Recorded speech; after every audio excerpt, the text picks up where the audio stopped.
Hi, it's Paul Feuerstein, still cooped up in my house, still confined, but I look for friends all over the place, and I found Lenny Tau. Lenny, are you there? I am, Paul. How are you? Good, good. How's things down in Philly? Good. We're cooped up here. I just did a webinar or webcast myself today, and I think I have a little counter. I think I'm on 23 days of being quarantined now, so we're doing Wow, well though. that's the way it is. So, spare time, so to speak, it's kind of flying by, I got to tell you. But with my practice now, we're just sort of stagnant. We're sitting there doing nothing, and there must be stuff we could be doing right now. And you're one of my expert people that I call to about things like reputation management, things like that, and all sorts of marketing ideas. So where should we be right now? I mean, we have all this time to play with. So I've been doing a number of webinars and speaking to a number of my clients about what to do while we're sitting at home, as you said, cooped up in your house. And I don't want people to remain stagnant. I know that they want to cut marketing expenses, which I think is something practices should do. They want to cut, if you're doing any type of paid advertising, you definitely want to cut those out because nobody's looking for a dentist other than if you're doing emergency treatments, and you want to try to capture that audience. No problem. Spend some money on emergency AdWords. No problem doing that. But any other type of AdWords you're doing, cut those expenses down to almost zero. You can cut in and out of those things. What's that? You can just cut in and out of those. Yeah, you just cut your Google spend down to zero and you'll stop. I mean, that's easy to do. Your company that you're doing it with, if you're doing it with, should be understanding that you want to stop mid-month, but that's just the way it is. Some of the things I recommend that practices do, because part of my day, if I'm not going in for an emergency, is always spent working on my business.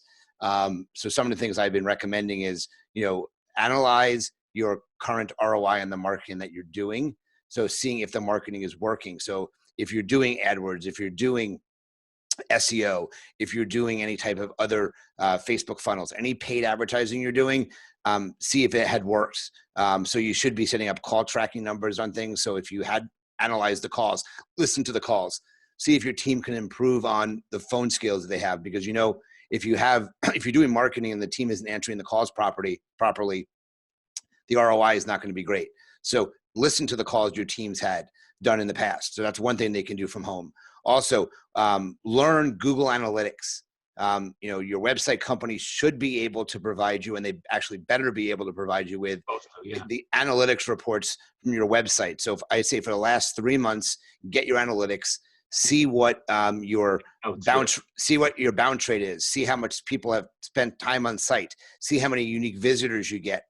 These are important data points that you have to see. If your website company is not providing you the full report, if they're giving you a lot of boilerplate, they're probably trying to hide something. This is something you need to pay attention to. Bounce rates. If your bounce rates are high, people are coming to your site and they're looking for things and they're not finding it. And that's not good. And Google will drop you in the rankings if the bounce rates are too high. Can you identify what they looked at before they bounced out? No, because they haven't clicked on anything. So a bounce rate is when someone comes to your site, they look around and they leave without interacting with your site. That's a bounce. I see. And so you have no idea what they looked at because they didn't click on anything. Well, so that says a lot about your website. Exactly. So that means they come to your site, they find nothing relevant and leave. So the sites that do well have a lot of interaction. So you want to have a call to action button on your site. So a great call to action button is make an appointment. So on every single page, you should have a make an appointment button. Okay. Or download a video, or download a form. These are all things that you should have on your website. Do you like those little chat bars that pop up? I do. Webchat, I think, is important, especially now. I think Webchat is super important to add to every website. I think every website nowadays during COVID should have a way to interact with your patients. So a chat button, either a live chat, which is either yourself or a company can do, or a web chat, which simply will send a text message to the patient and you can interact with the patient via text messaging.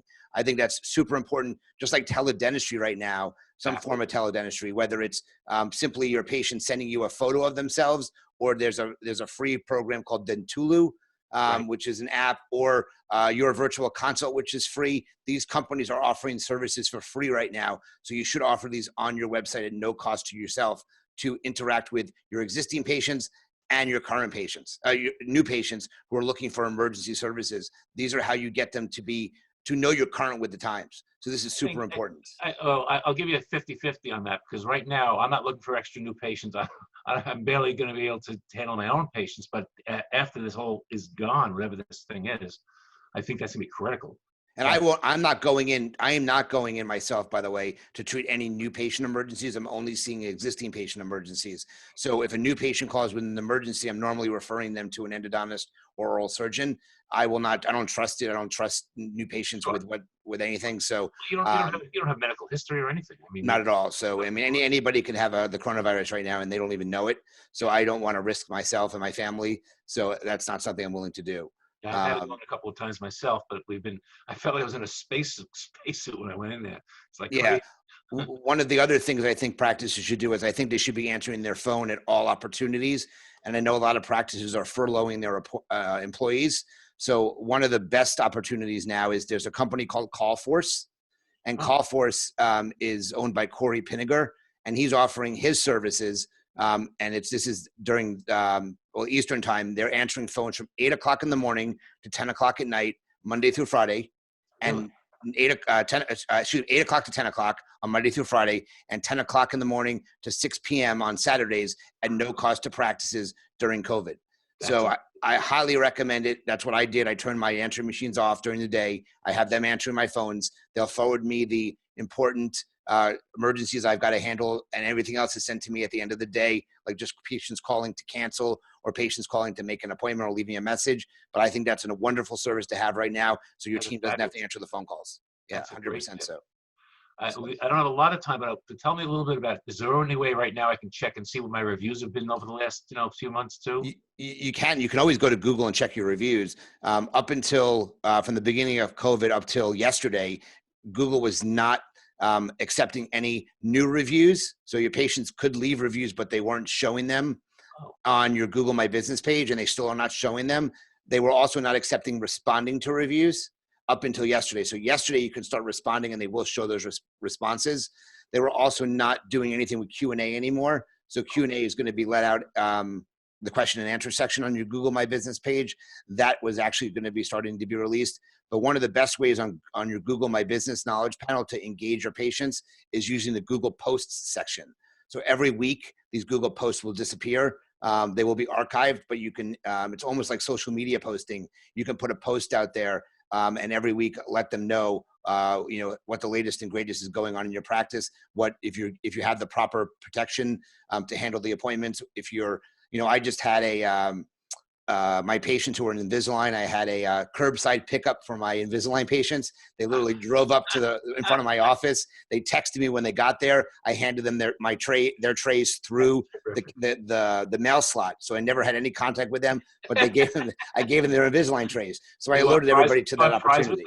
Yeah, exactly. I mean, that's what it's like. So, so you just gotta, it's a way to inform the community what's going on. So Google Posts, that's another thing that you can do. Wow, Lenny, you are a wealth of information, and 10 minutes isn't really fair, but we're trying to give a little teaser to everybody. So if people want to get in touch with you personally or with you and the businesses that you run, how do they do that? We'll post this up. We'll post these right on the screen in a minute. Best way is easiest way is Len at Dr. Len Tau, DrLenTau.com. That's all the information is coming to me at that website. So that's the best way to do it. All right, that gives a lot of information. So, I mean, you've always been my great resource for all this information. I could spend like 2 hours with you. So the idea here is let's give a little snippet. We don't want to bore everybody with another long-winded podcast or webinar about crown lengthening. No, you won't be bored with my information. Definitely not. Lenny, thank you so much for putting up with this. And we had some technical difficulties, and thanks for helping me with that too. And it's sad. I usually see you like once a month at a dental meeting, and it's like I'm missing all my friends. Yeah, we haven't been able to travel for a little bit, and I don't know when we're going to travel again next time. So, all right. Well, until then, as they say, I'll see you soon. I'll see you soon. Thanks, Paul.